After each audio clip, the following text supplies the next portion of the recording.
സർവശക്തനായ ദൈവത്തിൻ്റെ നാമം സകല ഭൂമിയും നിറയുമാറാകട്ടെ. പ്രിയ വായന സുഹൃത്തെ, ഇന്നത്തെ വായനയിലേക്ക് അങ്ങേക്ക് സ്വാഗതം. ഇന്ന് സെപ്റ്റംബർ 6 ഒന്നാമത്തെ വായനാ ഭാഗം 2 രാജാക്കന്മാരുടെ പുസ്തകം 11ഉം 12ഉം അധ്യായങ്ങൾ.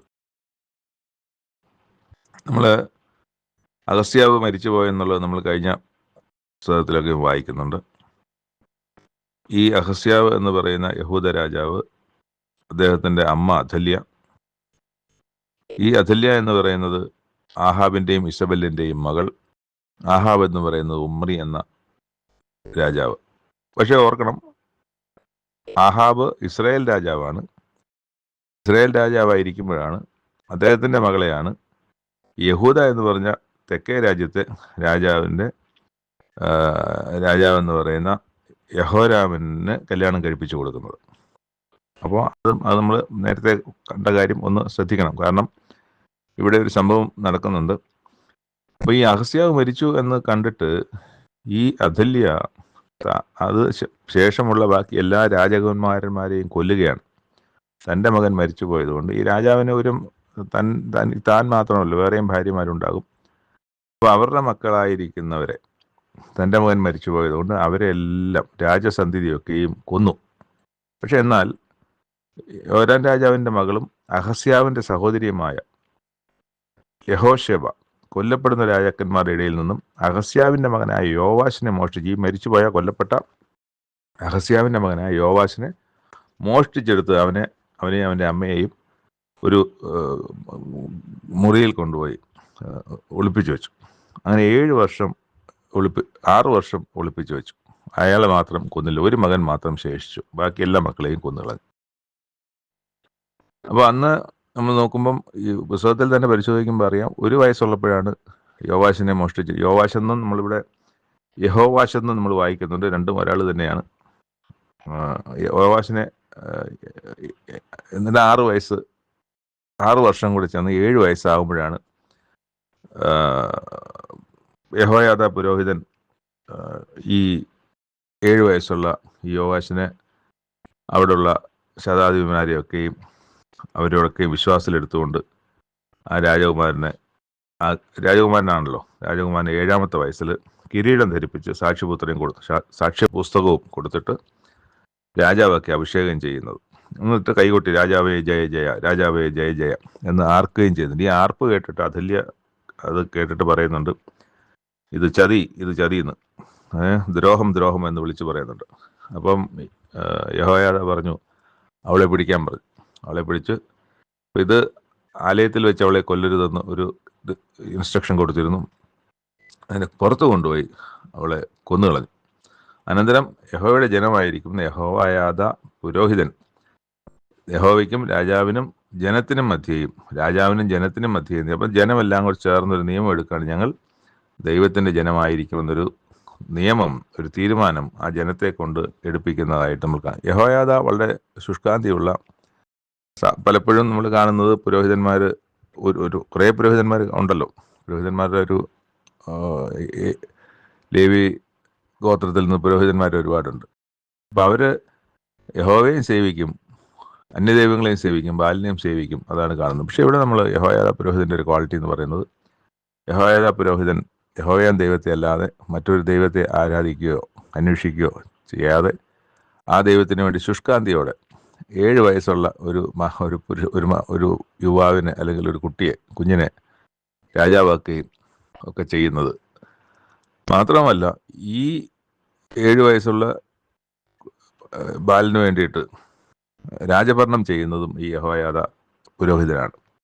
അത് കഴിഞ്ഞ് കുറേ പ്രായമൊക്കെ ആയതിനു ശേഷമാണ് കാര്യങ്ങളെക്കുറിച്ചൊക്കെ ഒരു വ്യക്തതയൊക്കെ വരുമ്പോഴാണ്, അല്ലെങ്കിൽ കുറച്ച് അറിവ് കിട്ടുമ്പോഴാണ് രാജാവ് സ്വയമായിട്ട് ഈ കാര്യങ്ങളൊക്കെയും ചെയ്യുന്നത്. അത് കഴിഞ്ഞ് 12ാമത്തെ അധ്യായത്തിൽ നമ്മൾ കാണുന്നത്, വടക്കേ രാജ്യമായ ഇസ്രായേലിൽ യേഹുവിൻ്റെ 7ാമത്തെ വർഷം ആകുമ്പോഴാണ് ഇവിടെ യഹൂദയിൽ യഹോവാശ് എന്നാണ് ഇവിടെ നമ്മൾ വായിക്കുന്നത്. യോവാശ് രാജാവായി തീരുന്നത്. നമ്മൾ കാണേണ്ട ഒരു പ്രധാന കാഴ്ച, ഇദ്ദേഹം 40 വർഷം, ഇതിനു മുമ്പ് പല രാജാക്കന്മാർ കുറഞ്ഞ കാലയളവിലൊക്കെ രാജ്യം ഭരിക്കുമ്പോൾ 40 വർഷം എന്ന് പറഞ്ഞാൽ 47ാമത്തെ വയസ്സ് വരെ യോവാശ് യഹൂദയിൽ രാജാവായിരുന്നതായിട്ട് കാണാം. എന്നിട്ട് ഒരു വാക്യം വായിക്കുന്നത്, രണ്ടാമത്തെ വാക്യത്തിൽ, യഹോയാദാ പുരോഹിതൻ യഹോവാശിനെ ഉപദേശിച്ചു പോകുന്ന കാലത്തൊക്കെയും അവൻ യഹോവയ്ക്ക് ഇഷ്ടമായുള്ളത് ചെയ്തു എന്ന് നമ്മൾ വായിക്കുന്നുണ്ട്. എങ്കിലും പൂജാഗിരികൾക്ക് നീക്കം വന്നില്ല. പൂജാഗിരികളിൽ ജനം യാഗം കഴിച്ചും ധൂപം കാട്ടിയും പോന്നു. അപ്പോൾ ഇവിടെ മറ്റൊരു വിഷയം വരുന്നത്, ഈ കാലം വരെയും ആലയത്തിൻ്റെ അറ്റകുറ്റപ്പണികളൊന്നും തീർത്തിട്ടില്ല. അതിൻ്റെ കേടുപാടുകളൊക്കെ അങ്ങനെ തന്നെ ഉണ്ട്. അതിൻ്റെ നിറമൊക്കെ അങ്ങനെ തന്നെ ഉണ്ട്. ഉപകരണങ്ങളുടെയൊക്കെയും കുറവ് വന്നത്, അല്ലെങ്കിൽ കാണാതെ പോയത്, അല്ലെങ്കിൽ മോഷ്ടിച്ചു കൊണ്ടുപോയത്, മറ്റുള്ള രാജാക്കന്മാർ കൊണ്ടുപോയത്, അതിൻ്റെ ഒന്നും കുറവുകളും തീർത്തിട്ടില്ല. ഇങ്ങനെ കുറേ ആലയം സംബന്ധിച്ച കുറേ അറ്റകുറ്റ പണികൾ തീർക്കേണ്ടതുണ്ടായിരുന്നു. അങ്ങനെ ഇവർക്ക് കിട്ടുന്ന പണം, അത് ഒരു സോഴ്സ് ഉണ്ടാക്കാൻ വേണ്ടിയിട്ട് ഒരു വലിയ പെട്ടി റെഡിയാക്കി അതിനകത്ത് ഒരു ദ്വാരമിട്ടിട്ട് അത് ആലയത്തിൻ്റെ ആളുകൾ കടന്നു വരുന്ന വാതിൽക്കലിനടുത്ത് യാഗപീഠത്തിനരികെ പ്രവേശനത്തിൻ്റെ വലതുഭാഗത്ത് വെച്ചു. അപ്പം ഇവിടെ പുരോഹിതന്മാർക്ക് കിട്ടുന്ന പൈസയൊക്കെയും പുരോഹിതന്മാർ യഹോവയുടെ ആലയത്തിലേക്ക് വരുന്ന ദ്രവ്യമൊക്കെയും അതിനകത്തിടും. അപ്പം അത് പൂജയ്ക്കോ അല്ലെങ്കിൽ യാഗത്തിനോ മറ്റു കാര്യങ്ങൾക്കോ എടുക്കാതെ ആ പണം പൂർണ്ണമായും ആലയത്തിൻ്റെ, യെരുശലേം ദേവാലയത്തിൻ്റെ അറ്റകുറ്റപ്പണിക്കായിട്ട് തന്നെ മാറ്റി. നമ്മൾ കാണുന്നൊരു വാക്യം, അതിനുവേണ്ടി കൊടുക്കുകയും ദ്രവ്യം വാങ്ങുന്ന പണിക്കാരോട് അവർ കണക്കും ചോദിച്ചില്ല. അപ്പോൾ കണക്കും വെച്ചില്ല. കണക്കും വയ്ക്കാതെ അവർ പണം മോശമായി ചിലവാക്കില്ല, അല്ലെങ്കിൽ അവരത് മോഷ്ടിച്ചുകൊണ്ട് പോകില്ല. അവർ പൂർണ്ണമായും ഈ അറ്റകുറ്റത്തിന് തന്നെ തീർക്കും എന്നുള്ള വിശ്വാസത്തിൽ കണക്ക് വെക്കാതെ ആ പണം അവർക്ക് കൊടുത്തു എന്നാണ് നമ്മൾ വായിക്കുന്നത്. അകൃത്യയാഗത്തിൻ്റെ ദ്രവ്യവും പാപയാഗത്തിൻ്റെ ദ്രവ്യവും യഹോവയുടെ ആലയത്തിൽ കൊണ്ടുവന്നില്ല. അത് പുരോഹിതന്മാർക്കുള്ളതായിരുന്നു. അപ്പോൾ ആ പുരോഹിതന്മാർക്കുള്ള ഓഹരിയോ അല്ലെങ്കിൽ ധനം കൊണ്ടുവരുന്ന പണമോ ഒന്നും ഈ ഇതിനകത്തിട്ടില്ല. അല്ലാതെയുള്ള പണം മാത്രമാണ് അതിനകത്തിട്ടത് എന്ന് നമ്മൾ വായിക്കുന്നുണ്ട്. പിന്നെ അതിൻ്റെ അവസാനത്തിലൊരു സംഭവം നമ്മൾ കാണുന്നത്, അരാം രാജാവായ ഹസായേൽ പുറപ്പെട്ട് ഗത്തിനെ യുദ്ധം ചെയ്ത് പിടിച്ചിട്ട് അവർ യെരുശലേമിൻ്റെ നേരെയും വന്നു. അപ്പോൾ യഹൂദ രാജാവായ അതായത് ഈ യോവാശ് മുമ്പ് യഹോശാഫാത്ത്, യഹോരാം, അഹസ്യാവ് എന്നീ രാജാക്കന്മാരൊക്കെ നിവേദിച്ചു വരുന്ന സകല വസ്തുക്കളും എടുത്ത് ഈ ഹസായേൽ അരാം രാജാവിന് കൊടുത്തതെന്തിനാണ്? യുദ്ധത്തിന് ഇങ്ങോട്ട് വരരുത് എന്നുള്ളതിനാണ് കൊടുത്തത്. യുദ്ധത്തിൻ്റെ ഉദ്ദേശവും നേരത്തെ പറഞ്ഞതുപോലെ തന്നെ കൊള്ള തന്നെയാണല്ലോ. അപ്പോൾ കൊള്ള അടിച്ചിവിടെ ആളുകളെയൊക്കെ കൊന്ന് ഇത് മോഷ്ടിച്ച് നശിപ്പിച്ച് കൊണ്ടുപോകണ്ട, മറിച്ച് ആഗ്രഹിക്കുന്ന സാധനം കൊടുത്തു എന്നുള്ളതാണ്. അതൊരു രാജതന്ത്രം എന്ന് നമ്മൾ കാണുന്നത്. അങ്ങനെ അതിൽ കാണുന്നത് രാജധാനിയിലും ആലയത്തിൻ്റെ ഭണ്ഡാരത്തിലും അതൊരു തെറ്റായിട്ട് തന്നെ അവിടെ ഇരിക്കും. വേറെ കാര്യങ്ങൾ കൊടുക്കാമായിരുന്നു. എന്നാൽ യഹോവയുടെ ആലയത്തിലെ ഭണ്ഡാരത്തിലും രാജധാനിയിലുമുള്ള ദൈവത്തിൻ്റെ ആലയത്തിലെ സംഗതികൾ എടുത്തു കൊടുത്തത് അത് ശരിയായൊരു കാര്യം അല്ല എന്ന് തന്നെയാണ്. അതുകൊണ്ടായിരിക്കാം തുടർന്ന് യോവാശിൻ്റെ ജീവിതത്തിൽ സംഭവിക്കുന്ന ഒരു കാര്യം സംഭവിക്കുന്നത്, യോവാശിൻ്റെ ഭൃത്യന്മാർ കൂട്ടുകെട്ടുണ്ടാക്കി വഴിയിൽ ഉള്ള മില്ലോ ഗ്രഹത്തിൽ വെച്ച് കൊന്നു എന്നാണ് നമ്മൾ വായിക്കുന്നത്. അത് ഇത്രയും കാലം യഹോയാദാ പുരോഹിതൻ്റെ വാക്കുകൾ കേട്ട് നന്നായി മറ്റു രാജാക്കന്മാർക്കൊക്കെ കുറഞ്ഞ കാലയളവ് ഭരിക്കാനിരുന്നപ്പോൾ 40 വർഷം തന്നെ ഭരിക്കാൻ അവസരം ലഭിച്ച യോവാശിൻ്റെ ഇങ്ങനെ ഒരു പടുമരണം വന്നോ, അല്ലെങ്കിൽ ഒക്കെ നമ്മൾ പറയാവുന്ന ഒരു അയോഗ്യമായൊരു മരണം സംഭവിക്കുന്നതിന് കാരണം ചിലപ്പോൾ ഈ ആലയത്തിലെ സംഗതികൾ, ദൈവത്തിൻ്റെ മന്ദിരത്തിലെ സംഗതികളൊക്കെ എടുത്ത് കൊടുത്തുകൊണ്ടതായിരിക്കാം എന്നുള്ളതാണ്. അപ്പം അത് അങ്ങനെ കൊല്ലുന്നതിനൊരു കാരണമില്ലാതെ കൊല്ലത്തില്ല. ഇത്രയും ശ്രേഷ്ഠമായ ഒരു കാലയളവ് നന്നായി ദൈവത്തിന് വേണ്ടി നിൽക്കാൻ കഴിഞ്ഞ ഒരു രാജാവിന് ഇങ്ങനെ ഒരു വളരെ അശുഭകരമായ ഒരു മരണം ലഭിക്കുകയില്ല. സാധാരണ മരിക്കുന്നത് പോലെ നല്ലൊരു മരണം ലഭിക്കുകയും നല്ലൊരു അടക്കം കിട്ടുകയും ഒക്കെ ചെയ്യേണ്ടതാണ്. പക്ഷേ ഇവിടെ ഇങ്ങനെ ഒരു തൻ്റെ ഭൃത്യന്മാർ തന്നെ കൊല്ലുന്നാലോ, ശത്രു കൊന്നാലും നമുക്കതിനകത്ത് ഒരു മാന്യതയുണ്ട്.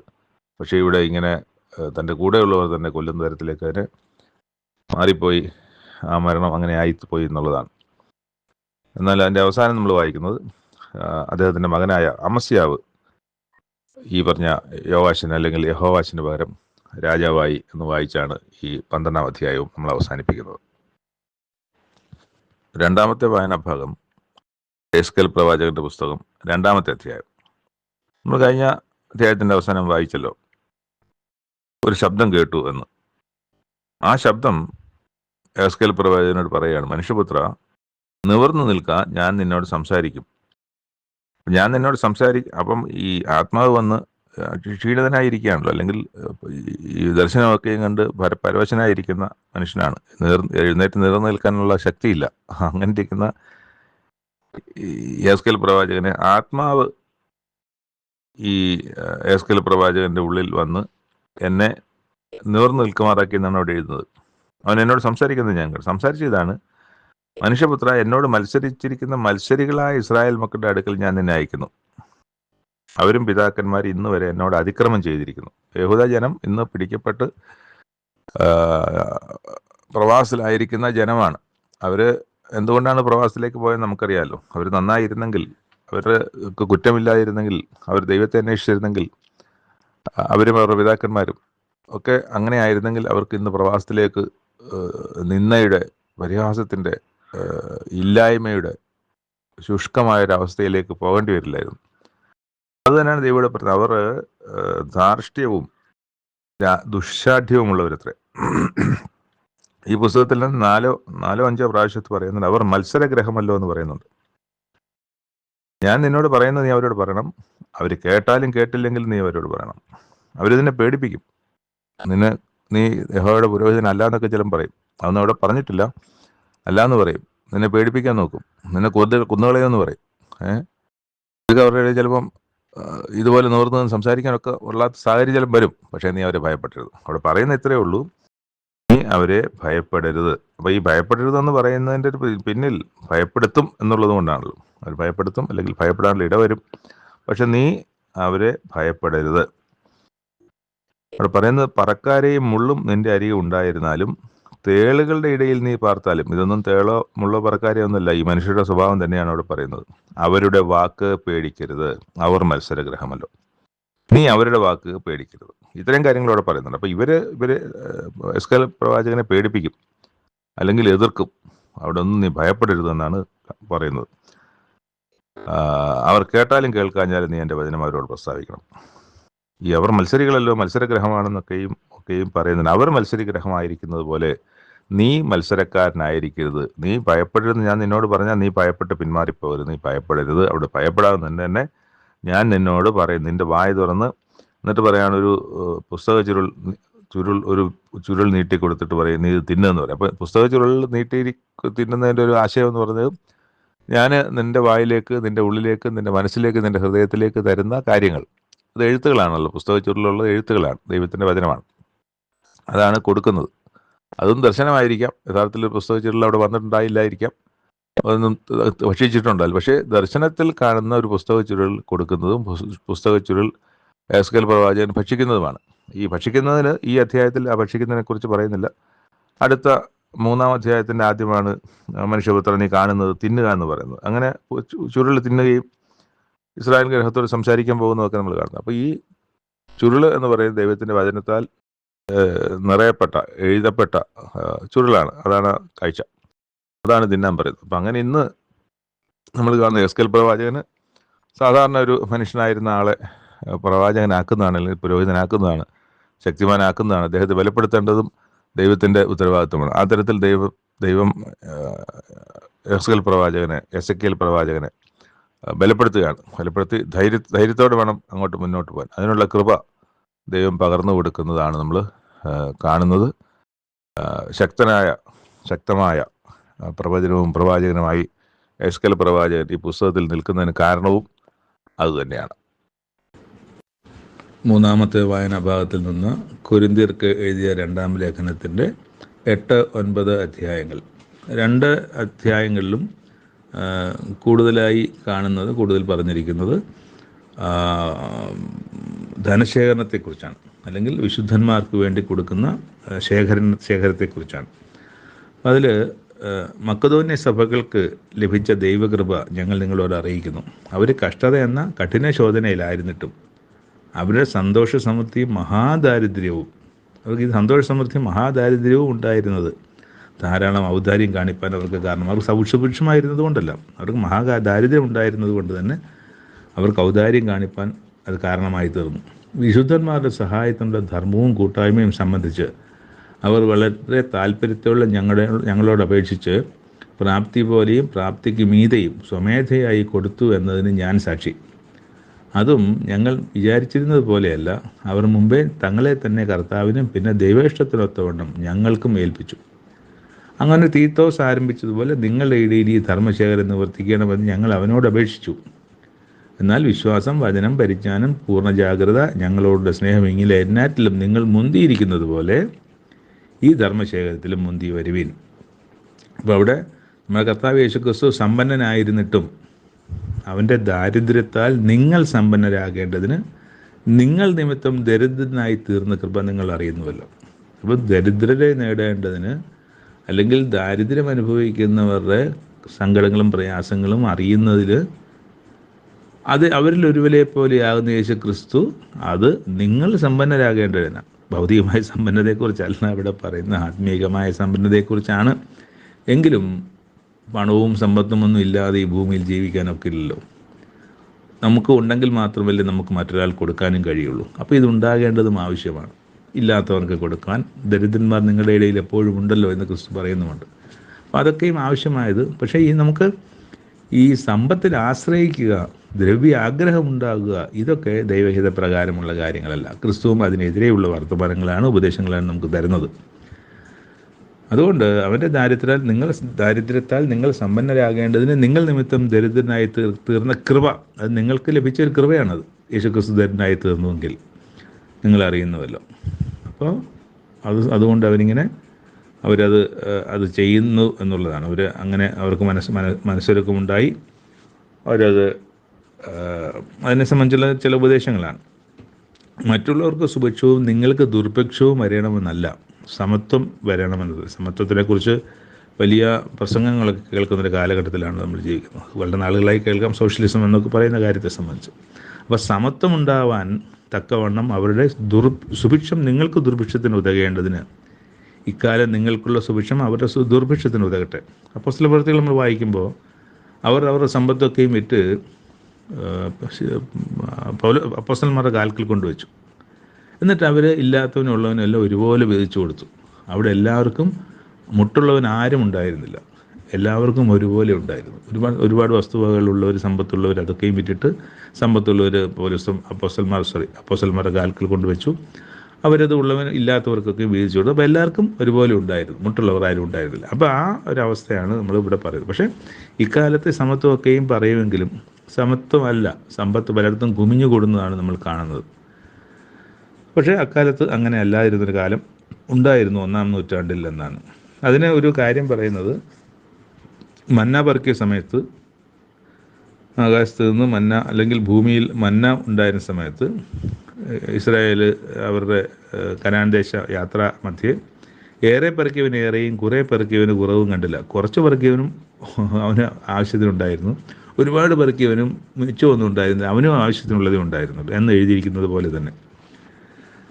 അപ്പം അതാണ് ഇവിടെ പറയുന്നത്. അപ്പോൾ അതുകൊണ്ട് ഈ സമത്വം ഉണ്ടാകുക എന്നുള്ളത് അന്നും അതവിടെ ഉണ്ടായിരുന്നൊരു കാര്യം. ഞങ്ങൾ നടത്തി വരുന്ന ഈ ധർമ്മശേഖര കാര്യത്തിൽ 20-ാമത്തെ വാക്യം, ആരും ഞങ്ങളെ അപവാദം പറയാതിരിപ്പാൻ സൂക്ഷിച്ചുകൊണ്ട് ഞങ്ങൾ കർത്താവിൻ്റെ മുമ്പാകെ മാത്രമല്ല മനുഷ്യരുടെ മുമ്പാകെ യോഗ്യമായത് മുൻകരുന്നു. അപ്പോൾ ധർമ്മശേഖരം പൊതുവെ നമുക്കറിയാമല്ലോ, നമ്മുടെ ദൈവാലയങ്ങളിലൊക്കെ ആയാലും പണശേഖരണം എപ്പോഴും ഒരു ആരോപണത്തിന് വിധേയമാകുന്ന കാര്യമാണ്.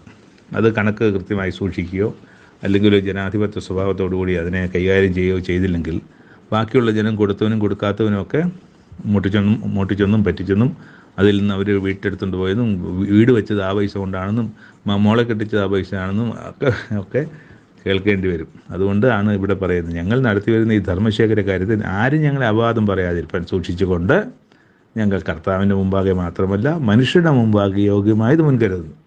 ഞങ്ങൾ പലതിലും പലപ്പോഴും ശോധന ചെയ്ത് ഉത്സാഹിയായി കണ്ടും ഇപ്പോഴും തനിക്ക് നിങ്ങളെക്കുറിച്ച് ധൈര്യം വരികയാൽ അത്യുത്സാഹിയുമായിരിക്കുന്ന നമ്മുടെ സഹോദരനെയും അവരോടുകൂടി അയച്ചിരിക്കുന്നു. അപ്പം ഇത് ഒരു ഒറ്റയ്ക്ക് നടത്തുന്നതല്ല, പലരും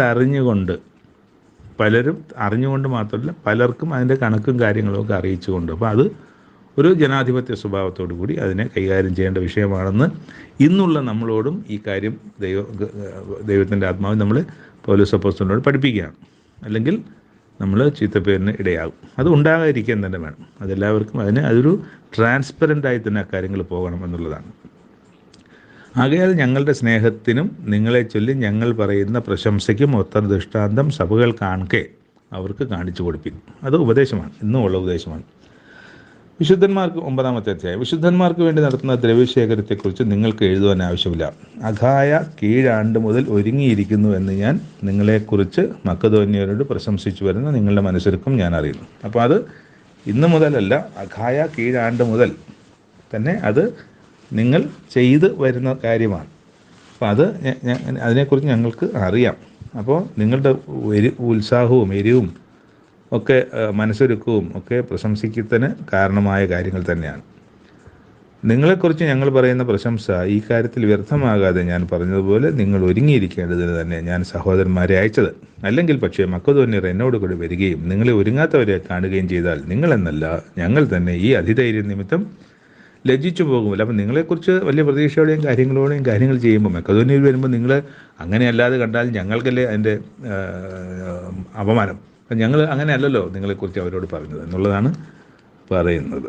എന്നിട്ട് തുറന്ന് ആകയാൽ സഹോദരന്മാർ അത് ഞങ്ങൾക്ക് മുമ്പായി അങ്ങോട്ട് വരികയും നിങ്ങൾ മുമ്പേ വാഗ്ദത്തം ചെയ്ത അനുഗ്രഹം പിശുക്കായിട്ടല്ല അനുഗ്രഹമായിട്ട് ഒരുങ്ങിയിരിപ്പാൻ തക്കവണ്ണം മുമ്പ് കൂട്ടി ഒരുക്കി വയ്ക്കുകയും ചെയ്യേണ്ടതിന് അവരോട് അപേക്ഷിപ്പാൻ ആവശ്യമെന്ന് ഞങ്ങൾക്ക് തോന്നി. അപ്പോൾ ലോഭമായി വിതയ്ക്കുന്നവൻ ലോഭമായി കൊയ്യും, ധാരാളമായി വിതയ്ക്കുന്നവൻ ധാരാളമായി കൊയ്യും എന്ന് ഓർത്തുകൊള്ളുക. അപ്പോൾ ഈ മനസ്സില്ലാതെ ഉള്ളതിൽ നിന്ന് കൊടുക്കാൻ മനസ്സില്ലാതെ കുറച്ച് പിടിച്ചു കൊടുക്കുകയും ഈ പണമല്ലേ സമ്പത്തല്ലേ കൊടുക്കാൻ മനസ്സില്ലായ്മയിരിക്കുകയും ഒക്കെ മനുഷ്യൻ്റെ ഇടയിൽ ഉണ്ടാകാൻ സാധ്യതയുള്ള കാര്യങ്ങളാണ്. അപ്പം അതുകൊണ്ട് ധാരാളമായി കൊടുക്കാൻ ശ്രമിക്കുക. മനസ്സോട് കൊടുക്കുക. നിർബന്ധത്തിലൊന്നും നിങ്ങൾ കൊടുക്കണ്ട. അപ്പോൾ നിങ്ങൾ അവരുടെ മനസ്സിൽ എന്താണ് കൊടുക്കാൻ ഉദ്ദേശിച്ചിരിക്കുന്നത് അത് കൊടുക്കുക. സങ്കടത്തോടെ അരുത്, നിർബന്ധത്താലും അരുത്. സന്തോഷത്തോടെ കൊടുക്കുന്നതിന് ദൈവം സ്നേഹിക്കുന്നു. നിങ്ങൾ സകലത്തിലും എപ്പോഴും പൂർണ്ണ തൃപ്തിയുള്ളവരായി സകല സൽപ്രവൃത്തിയിലും പെരുകി വരുമാറ് നിങ്ങളിൽ ദൈവം സകല കൃപയും പെരുക്കുവാൻ ശക്തനാകുന്നു. അവൻ വാരി വിതറി ദരിദ്രന്മാർ കൊടുക്കുന്നു, അവൻ്റെ നീതി എന്നേക്കും നിലനിൽക്കുന്നു എന്ന് എഴുതിയിരിക്കുന്നുവല്ലോ. എന്നാൽ വിതയ്ക്കുന്നവന് വിത്തും ഭക്ഷിപ്പാൻ ആഹാരവും നൽകുന്നവൻ ആരാ? ദൈവം. നിങ്ങളുടെ വിതയും നൽകി പൊലിപ്പിക്കുകയും നിങ്ങളുടെ നീതിയുടെ വിളവ് വർദ്ധിപ്പിക്കുകയും ചെയ്യും. അപ്പോൾ ഈ കൊടുക്കലൊക്കെ ഒരു വിത്ത് വിതയ്ക്കലാണ്. അപ്പം അത് കൊയ്ത്തുണ്ടാകുന്നത് തന്നെയാണ്. ഇങ്ങനെ ദൈവത്തിന് ഞങ്ങളെ സ്തോത്രം വരുവാൻ കാരണമായിരിക്കുന്ന ഔദാര്യമൊക്കെയും കാണിക്കേണ്ടത് നിങ്ങൾ സകലത്തിലും സമ്പന്നരാകും. ഈ നടത്തുന്ന ധർമ്മശേഖരം വിശുദ്ധന്മാരുടെ ബുദ്ധിമുട്ട് തീർക്കുന്നത് മാത്രമല്ല, ദൈവത്തിന് അനവധി സ്തോത്രം വരുവാനും കാരണമാകും. അപ്പം നിങ്ങളത് ചെയ്യുമ്പോൾ അവരുടെ മുട്ട തീർക്കും, ശരി തന്നെ. പക്ഷേ നിങ്ങളെ ഓർത്ത് ദൈവത്തിന് മഹത്വം വരും. നിങ്ങൾക്ക് വേണ്ടിയുള്ള പ്രാർത്ഥനകൾ ദൈവത്തിന് മുമ്പിൽ ചെല്ലും. നിങ്ങളെ ഓർത്ത് ദൈവത്തിൻ്റെ മുമ്പിൽ എപ്പോഴും അവർക്കൊരു സ്മരണയുണ്ടാകും. അപ്പം നിങ്ങളോടുള്ള ബഹുമാനം മാത്രമല്ല, ആ ബഹുമാനത്തിലൂടെ ആ സഹായത്തിലൂടെ ദൈവത്തിനാണ് സ്തോത്രം ചെയ്യുന്നത്. നമ്മൾ പറയുമല്ലോ, യേശുക്രിസ്തു മുഖാന്തരം ഞാൻ ദൈവത്തിന് സ്തോത്രം ചെയ്യുന്നു എന്ന് പറഞ്ഞാൽ ആര് വഴിയാണ് ഈ സ്തോത്രം? യേശുക്രിസ്തു മുഖാന്തരമല്ല. അപ്പോൾ യേശുക്രിസ്തു മുഖാന്തരം യേശുക്രിസ്തു ചെയ്ത വലിയ വലിയ കാര്യങ്ങൾക്ക് സ്തോത്രം ലഭിക്കുന്ന ആർക്കാണ്? ദൈവത്തിനാണ്, അല്ലേ? അപ്പം നമ്മൾ ആ തരത്തിൽ അതിനെ നമ്മൾ ചെയ്യുന്ന അതാണ് നമ്മൾ നേരത്തെ ഒരു അധ്യായത്തിൽ ഇന്ന് തന്നെ ഉള്ള അധ്യായത്തിൽ നമ്മൾ ഇടയ്ക്ക് ഞാൻ പറഞ്ഞായിരുന്നല്ലോ, ദൈവത്തിന് മഹത്വം കൊടുക്കുന്ന കാര്യത്തെ സംബന്ധിച്ച്. അപ്പോൾ അത് ദൈവത്തിന് മഹത്വം കൊടുക്കാൻ ദൈവം യോഗ്യനാണ്. പക്ഷേ നമ്മുടെ ജീവിതത്തിൽ നമ്മൾ പറയുന്നതും നമ്മൾ ചെയ്യുന്നതും നമ്മൾ ചിന്തിക്കുന്നതും അല്ലെങ്കിൽ നമ്മുടെ ജീവിതം പ്രകടിപ്പിക്കപ്പെടുന്നതും വർത്തമാനം പറയപ്പെടുന്നതുമായ എല്ലാ കാര്യങ്ങളിലും ദൈവത്തിനാണ് മഹത്വം ലഭിക്കേണ്ടത്. ദൈവത്തിന് മഹത്വം ലഭിക്കാൻ തക്കവണ്ണമുള്ള ജീവിത രീതികളും ശൈലികളും ഒക്കെയാണ് നമുക്ക് വേണ്ടത്. അതുതന്നെയാണ്, അതുപോലൊരു കാര്യമാണ് ഇവിടെ മറ്റുള്ളവർക്ക് കൊടുക്കുക, ആവശ്യക്കാർക്ക് കൊടുക്കുക എന്നുള്ളത്. അത് ഇന്നത്തെ ലോകത്തും ആവശ്യമാണ്. ഇന്ന് നമ്മൾ പണ്ടത്തെ പോലല്ല. ഇന്നത്തെ ജീവിതത്തിൽ പണ്ട് എൻ്റെയൊക്കെ ചെറുപ്പത്തിൽ തന്നെ ഒരുപാട് സംഗതികൾ കടകളിൽ നിന്ന് വാങ്ങിക്കേണ്ടായിരുന്നു. മുറ്റത്തൊക്കെ തന്നെ പല കാര്യങ്ങളും വിളഞ്ഞ് കിട്ടും. അപ്പം അന്നൊന്ന് വേണ്ട കാര്യങ്ങൾ കടയിൽ നിന്ന് മേടിച്ചില്ലെങ്കിലും വീട്ടുമുറ്റത്തെ പറമ്പിലൊക്കെ ഉള്ള സാധനങ്ങൾ കൊണ്ട് ഒരു കുടുംബം കഴിഞ്ഞു പോകുന്ന സാഹചര്യങ്ങളുണ്ട്. എന്നാൽ ഇന്ന് അങ്ങനല്ല. ഇന്ന് പറമ്പ് എന്ന് പറയുന്നത് വളരെ ചുരുക്കമായ സ്ഥലമാണ്. അതുകൊണ്ട് തന്നെ പറമ്പുകളിലൊന്നും കൃഷിയില്ല. എല്ലാ സാധനങ്ങളും പണം കൊടുത്ത് വാങ്ങിക്കേണ്ട ഒരവസ്ഥയാണ്. എല്ലാ സാധനങ്ങളും എന്തിനും പണം കൊടുക്കണം. എന്തിനും പണം കൊടുത്തേ നമുക്ക് പറ്റുള്ളൂ. ആ ഒരു ലോകത്താണ് നമ്മൾ ജീവിക്കുന്നത്. കൊണ്ട് തന്നെ പലരും ദരിദ്രരാണ്. പലരും ആവശ്യങ്ങൾ നിറവേറപ്പെടുന്നില്ല. പലതും മാറ്റിവെച്ചുമൊക്കെയാണ് പലരും ജീവിക്കുന്നത്. അന്നത്തെക്കാളും ദുർഘടമായൊരു കാലമാണ് ഈ കാലഘട്ടം. അതുപോലെ തന്നെ ഉള്ളവർ എന്ന് പറയുന്നത് ചുരുങ്ങി വരികയാണ്. അതിസമ്പന്നന്മാരുടെ എണ്ണം കൂടി വരുന്നു എന്ന് പറഞ്ഞാൽ തന്നെയും അതുകൊണ്ട് തന്നെ ദരിദ്രന്മാരുടെ എണ്ണവും കൂടി വരികയാണ്. അപ്പോൾ ആ ഒരു അന്തരം ഭയങ്കര അന്തരമാണ്. അതുകൊണ്ട് തന്നെ ഒരുപാട് പേരുടെ കയ്യിൽ അവരുടെ കുഞ്ഞുങ്ങളെ പഠിപ്പിക്കാനോ, അവരുടെ കുഞ്ഞുങ്ങൾക്ക് പോഷകാഹാരം വാങ്ങിച്ചു കൊടുക്കാനോ, അവർക്ക് നല്ല വസ്ത്രങ്ങൾ മേടിച്ചു കൊടുക്കാനോ, സ്വന്തമായി ഒരു വീട് വെച്ച് താമസിക്കാനോ ഉള്ള ബുദ്ധിമുട്ടുള്ളൊരു കാലഘട്ടത്തിലൂടെയാണ് ഇത് കഴിയുന്നത്. അപ്പോൾ നമുക്കും കൊടുക്കാൻ നമ്മുടെ എല്ലാ ചെലവുകളും അല്ലെങ്കിൽ ആവശ്യങ്ങൾ കഴിഞ്ഞ് കൊടുക്കാൻ നമുക്ക് ഒക്കില്ല. എങ്കിലും ദൈവത്തിന് സ്തോത്രം വരുമാറ് നമുക്ക് മാറ്റിവെച്ച് കൊടുക്കാൻ കഴിയണം. അതിവിടെ പറഞ്ഞതുപോലെ അതൊക്കെ വിത്തുകളാണ്. വിത്ത് എന്താണ്? നമ്മൾ വിത്തെന്ന് പറഞ്ഞാൽ ഏറ്റവും ബെസ്റ്റാണ് വിത്തിന് വേണ്ടി മാറ്റുന്നത്. ഒരു കൊയ്ത്ത് കഴിഞ്ഞ് നമ്മൾ എടുക്കുന്ന സാധനത്തിൽ നമ്മുടെ എല്ലാ ആവശ്യങ്ങളും കഴിഞ്ഞിട്ട് അവസാനമല്ല വിത്ത് എടുത്ത് മാറ്റുന്നത്. വിത്ത് ലഭിക്കുമ്പോൾ നമുക്ക് സമ്പത്ത് അല്ലെങ്കിൽ കൊയ്ത്ത് വരുമ്പോൾ അതിൽ ഏറ്റവും ബെസ്റ്റാണ് അടുത്ത് വിതയ്ക്കാൻ വേണ്ടി വിത്തായിട്ട് മാറ്റി വയ്ക്കുന്നത്. അതുകൊണ്ട് ഇന്നും നമ്മുടെ സമ്പത്തുകളിൽ നമ്മൾ കൊടുക്കാൻ ഉദ്ദേശിക്കുന്നതൊക്കെ നമുക്ക് ലഭിക്കുമ്പോൾ തന്നെ മാറ്റി വെച്ച് കൊടുക്കും. ഇപ്പോൾ ദശാംശം കൊടുക്കുന്നവർ പലരുമുണ്ട്. ചിലപ്പോൾ ദശാംശമല്ല, 2 ദശാംശം അല്ലെങ്കിൽ 5 ദശാംശം ഒക്കെ കൊടുക്കുന്നവരുണ്ടാകാം. ദശാംശത്തിലായിട്ട് ഒതുക്കുന്നില്ല. അവരെന്താ ചെയ്യുന്നത്? അവർക്ക് ശമ്പളം വരുമ്പോൾ അവരാദ്യമേ അത് മാറ്റിവെക്കും. അതൊക്കെ വിത്താണത്. ആ ശമ്പളം ആദ്യമേ മാറ്റിവെച്ച് അത്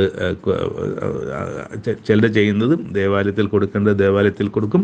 ബാക്കി ഈ ബുദ്ധിമുട്ട് അനുഭവിക്കുന്നവർക്ക് വേണ്ടി മാറ്റിവെക്കും. ഇത് കൃത്യമായി ചെയ്യുന്ന ഒരുപാട് പേരുണ്ട്. അതാ പറഞ്ഞത്, വിത്ത് ആണ് നമ്മൾ ചെയ്യുന്നത്, വിത്താണ് വിതയ്ക്കുന്നത്. അതുകൊണ്ട് അതിൻ്റെ കൃപയും അതിൻ്റെ സഹായവും അതിൻ്റെ വർധനവും ഒക്കെ ദൈവം തരും. അപ്പോൾ ആ തരത്തിൽ നമ്മളിതിനെ കണ്ടുകൊണ്ട് കൊടുക്കുവാൻ വേണ്ടി ഈ ഇന്നത്തെ ഈ 2, 8, 9 അധ്യായങ്ങൾ നമുക്കും അത്തരമൊരു ചിന്തയും നമുക്കും കൊടുക്കുവാനുള്ള താല്പര്യമൊക്കെ ജനിപ്പിക്കാൻ ഇടയാകട്ടെ. ദൈവമാർക്കും കടക്കാരനല്ല. അതുകൊണ്ട് ദൈവം നമ്മുടെ ബുദ്ധിമുട്ടുകളൊക്കെയും തീർത്ത് കുലുക്കി നിറഞ്ഞ് കവിയുന്ന അളവോളം നമുക്ക് തരാൻ ദൈവത്തിൻ്റെ വാഗ്ദത്വം തന്നെയുണ്ട്. ആ വാഗ്ദത്വ പ്രകാരം നമുക്കത് ലഭിക്കും. അതിനെക്കുറിച്ച് ഭയപ്പെടുകയേ വേണ്ട. ദൈവം എല്ലാവരെയും സഹായിക്കട്ടെ. ദൈവം ഇന്ന് ഇത് കേട്ട പ്രിയ സുഹൃത്തെ, താങ്കൾക്ക് ഇത് അനുഗ്രഹകരമായി എന്ന് വിചാരിക്കുന്നു. മുന്നോട്ടുള്ള വായനകളിൽ നമുക്ക് തുടരാം. അനുഗ്രഹം നമുക്ക് 2 കൂട്ടർക്കും വേണ്ടതാണ്. ദൈവം നമ്മളെ 2 പേരെയും അനുഗ്രഹിക്കട്ടെ. തുടർന്ന് നമുക്ക് വായനകൾ കണ്ട് ഈ ദൈവത്തിൻ്റെ മഹാസന്തോഷം അനുഭവിപ്പാൻ വിളിച്ചു ചേർത്ത താങ്കളെ ദൈവം സഹായിക്കട്ടെ, അനുഗ്രഹിക്കട്ടെ. നന്ദി.